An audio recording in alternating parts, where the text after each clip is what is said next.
Halo sobat pencinta Donghua, kali ini kita akan melanjutkan cerita Battle Through the Heavens Benua Kaisar. Cerita dan video ini diambil dari channel Mobata. Tanpa banyak basa-basi, mari kita simak alur ceritanya. Melanjutkan dari cerita sebelumnya. Tuan, sekarang kita telah sampai, ucap pengemudi tunggangan burung terbang itu. Di area apa kita sekarang? Tanya Xiaoyan. Ini disebut sebagai zona setan. Karena ini dimulai dari ibu kota setan, ini lebih tepatnya adalah wilayah kekuasaan setan, ucap pengemudi tunggangan itu. Bisakah Anda memberitahuku daerah ras manusia orang-orang klan obat? Tanya Xiaoyan. Setelah Anda memasuki kota, Anda bisa ke timur untuk menemukan titik transmisi lubang cacing. Anda dapat pergi ke daerah ras manusia melalui itu, ucap pengemudi tunggangan itu. Kalau begitu aku akan berterima kasih kepada penatua, ucap Xiaoyan turun dari burung dan bergabung ke kerumunan. Terlihat banyak aliran orang-orang dari kota raksasa yang stabil ini. Xiaoyan melihat sekeliling dan ada banyak bangunan yang megah. Setelah sekitar 1 jam dia melihat 6 lubang cacing besar di kejauhan. Sesaat kemudian Xiaoyan memasuki lubang cacing dengan seharga 1000 koin emas. Singkat cerita, Xiaoyan keluar dari lubang cacing dan dia melihat sebuah bangunan besar yang menjulang ke awan dan dikelilingi oleh kabut. Tidak heran orang menyebutkan area ini adalah kota raksasa. Itu benar-benar pantas dengan reputasinya, gumam Xiaoyan. Setelah mengamati dalam sementara waktu, Xiaoyan mengingat tanda-tanda rute yang telah ditunjukkan oleh King Hao sebelumnya. Segera dia mengikuti jalan menuju tempat klan obat itu. Langkah Xiaoyan melangkah ke gerbang, dan sebuah aula yang sangat besar muncul di depannya. Di dalam aula terlihat berbagai item seperti ramuan, obat, senjata, inti sihir, dan teknik bertarung. Xiaoyan mengerti bahwa ini bukan barang-barang biasa. Tetapi Xiaoyan menyapu platform dan dia akhirnya berhenti di tempat orang menjual tanaman obat. Xiaoyan mengamati beberapa bahan obat ini sebelum akhirnya dia berhenti kepada bahan obat Bin Lanzi. Bahan obat Bin Lanzi merupakan bahan obat untuk penyulingan siu dandan. Xiaoyan menatap pedagang di depannya dan menunjukkan Bin Lanzi saat dia berkata, "Tolong tunjukkan tanaman obat ini," ucap Xiaoyan. "Apakah Anda yakin ingin tanaman obat ini?" ucap dari pedagang itu. Xiaoyan mengangguk. "Tuan, kami tidak bisa mengeluarkan bahan obat ini kecuali Anda membelinya. Jika Anda membelinya, tolong siapkan 500 koin pola naga," ucap pedagang itu. "Bagaimana jika barangnya palsu? Izinkan saya melihatnya dulu," ucap Xiaoyan. Tiba-tiba sebuah suara terdengar. "Orang tua, apakah Anda memiliki barang bagus?" ucap sosok yang baru saja muncul itu. Dia terlihat masih muda dan didampingi oleh 2 orang parubaya di sampingnya. "Ini sebenarnya Su Gongzi. Anda sudah lama tidak di sini. Hari ini aku baru saja mendapatkan setumpuk barang baru. Aku akan menunjukkannya kepada Anda," ucap pedagang itu. Su Gongzi berjalan maju dan tiba-tiba dia melirik tempat di mana bahan obat yang diincar Xiaoyan. "Oh, Bin Lanzi. Tidak buruk. Saya akan mengambil Bin Lanzi ini," ucap Su Gongzi berjalan ke sisi Xiaoyan dan mengabaikannya. Xiaoyan menemukan bahwa kekuatan Su Gongzi ini kaisar bintang 3 yang sebanding dengannya. Tetapi dia tidak dapat mendeteksi 2 pria parubaya itu jelas kekuatannya jauh lebih tinggi daripada Su Gongzi. "Bin Lanzi ini adalah yang pertama kali saya lihat. Saya membeli Bin Lanzi," ucap Xiaoyan. "Oh, apakah menurutmu aku peduli?" ucap Su Gongzi. Xiaoyan mengabaikan orang itu dan kembali menatap pedagang di toko ini. Dia berkata, "Saya harap Anda tidak berpihak. Anda juga menyadari bahwa aku telah membelinya terlebih dahulu," ucap Xiaoyan. Jangan bermain-main denganku. Bungkus untukku sekarang, ucap Su Gongzi kepada pedagang. Setelah itu dia menoleh kepada Xiaoyan dan berkata lagi, "Bocah, apakah kamu baru di sini? Di tempat ini tidak ada orang yang berani mengambil sesuatu dariku. Aku akan menghargai ini 600 koin naga. Apakah kamu masih ingin membelinya dariku?" ucap Su Gongzi. Xiaoyan mendengar kata-kata itu perlahan-lahan menoleh. Dia menatap dingin orang sombong di depannya ini. Segera dia mengeluarkan semua koin emas dari cincin dan menumpuknya dengan keras di meja. 99.000 koin emas, ucap Xiaoyan.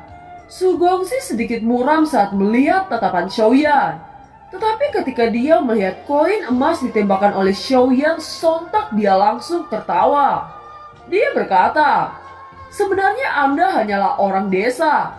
Apakah menurutmu koin emas bernilai?" ucap Su Gongzi. Xiaoyan tidak tahu bahwa di kota raksasa koin naga digunakan untuk membeli dan menjual barang-barang. Dan koin emas umumnya digunakan sebagai recehan. Xiaoyan masih tampak sangat tenang. Dia mencetikkan jarinya dan sebuah benda bersinar muncul dari dalam cincin spasial. Itu adalah inti sihir bintang 6 yang diberikan oleh King Hao. Pada saat ini kerumunan di sekitar mulai semakin banyak. Mereka terkejut melihat Xiaoyan tiba-tiba mengeluarkan inti sihir bintang 6. Segera mereka diskusi satu sama lain. Pada saat ini Su Gongzi sedikit tercengang menatap inti sihir bintang 6 yang dikeluarkan Xiaoyan. Dia tidak bisa percaya bocah malang yang mengeluarkan koin emas di depannya benar-benar bisa mengeluarkan benda yang begitu berharga. Dia tahu inti sihir bintang 6 tidak pernah dimiliki bahkan oleh banyak keluarga kaya. Jika dinilaikan itu sebanding dengan setidaknya 100.000 koin naga.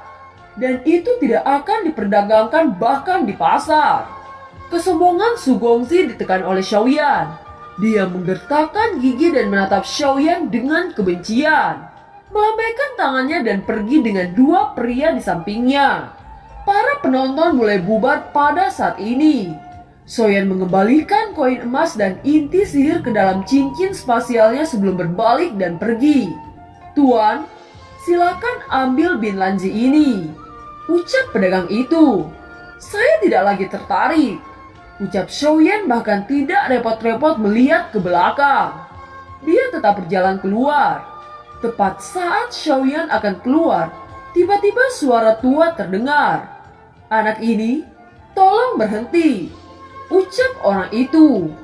Xiaoyan menoleh dan terlihat seorang mengenakan jubah abu-abu datang menghampirinya. Xiaoyan mengerutkan kening. Bahkan dia tidak bisa mendeteksi kekuatan dari orang itu. "Apakah ada sesuatu?" tanya Xiaoyan. "Namaku Li Shaolong. Saya orang yang bertanggung jawab atas rumah lelang Dashang.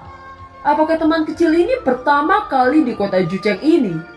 ucap orang yang bernama Li Shaolong itu. Mendengar ini Xiaoyan mengangguk. "Tidak heran kamu akan membeli obat herbal di tempat seperti Jubalau," ucap Li Shaolong. "Apakah ada yang salah dengan membeli bahan obat di Jubalau?" ucap Xiaoyan. "Hahaha, tempat lain biasanya dijual dengan harga lebih murah," ucap Li Shaolong. "Bukankah itu Su Gongzi yang membeli di sini?" tanya Xiaoyan. Anak kaya semacam ini ingin merasa tersanjung. Dia akrab di sini. Ketika dia pergi ke distrik Dandian, tidak ada yang memuji dia. Selain itu, dia membeli barang-barang di sini dengan banyak diskon, ucap Li Shaolong. "Jadi itu masalahnya. Apa sebenarnya niat senior untuk berbicara dengan junior ini?" tanya Xiaoyan. "Oh, itu benar. Dengan inti sihir bintang 6, kurasa itu seharusnya kamu bawa ke kota raksasa untuk dijual. Sedangkan aku adalah asisten rumah lelang. Jadi aku ingin bertanya kepada teman kecil ini, apakah Anda bersedia menjual inti sihir ini ke rumah lelang Dashang kami untuk mewakili bisnis?" tanya Li Shaolong menjelaskan niatnya. "Inti sihir ini juga sangat berharga untuk saya. Oleh karena itu saya tidak berniat untuk menjualnya. Tolong maafkan saya. Masih ada sesuatu yang harus saya lakukan. Saya Xiaoyan akan mengucapkan selamat tinggal. Ucap Xiaoyan. Tiba-tiba Li Xiaolong terkejut saat mendengar nama Xiaoyan. Dia berkata, Xiaoyan, kamu bilang namamu Xiaoyan. Xiaoyan yang mengembalikan Blood Demon Order ke keluarga iblis darah. Ucap Li Xiaolong. Bagaimana Anda tahu tentang hal ini? Tanya Xiaoyan. Jangan heran. Kelahiran iblis kaisar baru di benua kaisar sangat terkenal sehingga secara alami tersebar ke seluruh benua. Kalau boleh tahu mengapa adik Xiaoyan datang ke kota raksasa ini? Aku ingin tahu apakah aku dapat membantu Anda. Ucap Li Xiaolong. Aku di sini untuk menemukan klan obat. Ucap Xiaoyan. Mencari klan obat? Apakah Anda mempunyai dendam? Ucap Li Xiaolong tampak terkejut untuk pertama kalinya. Tidak, saya di sini untuk mencari bantuan klan obat. Saya ingin untuk menemukan cara kebangkitan jiwa leluhur saya. Ucap Xiaoyan. Apakah kamu tahu siapa Su Kongzi yang baru saja berselisih denganmu? Dia adalah seorang pria dari manajer klan obat di kota Jucheng. Ucap Li Xiaolong. Mendengar ini Xiaoyan segera mengerutkan kening. Sekarang hal-hal yang tidak terduga telah terjadi. Tentu saja semua akan menjadi lebih sulit. Melihat perubahan ekspresi di wajah Xiaoyan, Li Xiaolong sekali lagi berkata, Jangan khawatir tentang Su Kongzi. Sejauh yang saya tahu, untuk meminta harta dari klan obat, Anda harus pergi ke markas klan obat di pegunungan Nansan. Ucap Li Xiaolong. Mendengar ini Xiaoyan teringat yang diucapkan oleh King Hao. Harta klan obat sangat sulit ditemukan. Dan itu bukan sesuatu yang dapat ditentukan oleh cabang di kota Jucheng. Aku di sini untuk pertama kalinya. Aku bahkan tidak tahu di mana itu. Dan kota raksasa itu begitu besar. Ucap Xiaoyan. Kota raksasa itu benar-benar terlalu besar. Tetapi berbagai bahan adalah yang paling melimpah. Dan informasinya paling banyak. Saudara Xiaoyan harus tinggal selama beberapa hari untuk melihat. Adapun situasi spesifik kota raksasa itu, saudara Xiaoyan tidak perlu khawatir. Ucap Li Xiaolong. Setelah Li Xiaolong selesai berbicara, dia tiba-tiba menyalurkan informasi ke kepala Xiaoyan. Dan banyak informasi tersebar di pikiran Xiaoyan. Kota Jucheng adalah pusat dari seluruh prefektur di Yuan. Dan kota terbesar ini paling makmur di daratan kaisar. Yang pertama daerah Yaozu. Ada area duel dan judi paling berdarah. Atau bahkan berduel dengan hidup dan mati. Itu adalah satu-satunya tempat di kota raksasa tempat seseorang bisa bertarung. Duel atau kematian adalah legal di tempat itu. Yang kedua adalah distrik Dandian. Yang paling terkenal di antaranya adalah penjualan obat tradisional dan berbagai bahan obat. Ketiga adalah distrik Sangmeng. Ada tempat terbesar untuk perdagangan barang pasar Taobao dengan semua jenis bahan. Yang paling berkesan di daerah Sangmeng adalah keluarga rumah lelang super. Bukan hanya karena itu besar, tetapi hampir setengah dari harta karun dilelang olehnya yang merupakan tempat yang sering dikunjungi oleh raksasa kekuatan besar. Keempat adalah aliansi bayangan. Mereka memiliki karakteristik lain. Aliansi bayangan terkenal karena menjual informasi dan menerima misi pembunuhan atau operasi berskala besar. Setelah memahami informasi ini, Xiaoyan memiliki konsep spesifik tentang distribusi rinci kota raksasa itu. Dan tahu bahwa distrik Dandian dan distrik Sangmeng adalah tempat yang harus dikunjungi. Senior Li Xiaolong, saya akan pergi ke distrik Dandian. Ucap Xiaoyan. Oh, distrik Dandian atau yang biasa disebut pasar pil masih agak jauh dari pintu keluar lubang cacing. Kebetulan aku juga akan membeli pil di sana. Jika saudara Xiaoyan tidak keberatan, aku akan menemani saudara Xiaoyan. Ucap Li Xiaolong. Mendengar ini Xiaoyan tersenyum-senyum aneh. Li Xiaolong adalah asisten rumah lelang. Pasti dia tidak menyerah menginginkan inti sihir bintang 6 miliknya. Tetapi dia tidak punya alasan untuk menolaknya. Yang paling penting adalah perawatan Li Xiaolong terhadap Xiaoyan. Itu tidak tampak buruk. Segera keduanya bersiap untuk pergi ke lubang cacing.